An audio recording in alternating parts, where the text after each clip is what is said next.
басқа өңірлерге қарағанда біздің облысымыздың осы көгалдандыру жұмыстары аясында мүмкіншілігі өте жоғары.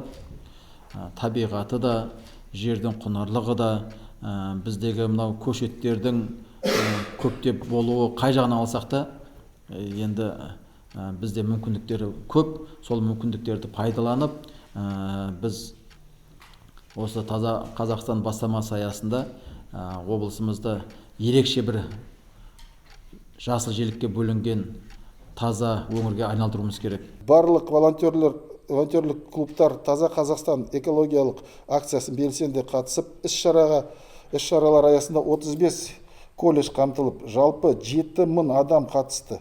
215 аула тазартылып, 40 000 тонна қоқыс полигондарға шығарылды. 46 еңбек ардагерлеріне аумақтық тазалау және азық-түлік пакеттерін ұсыну түрінде көмек көрсетті.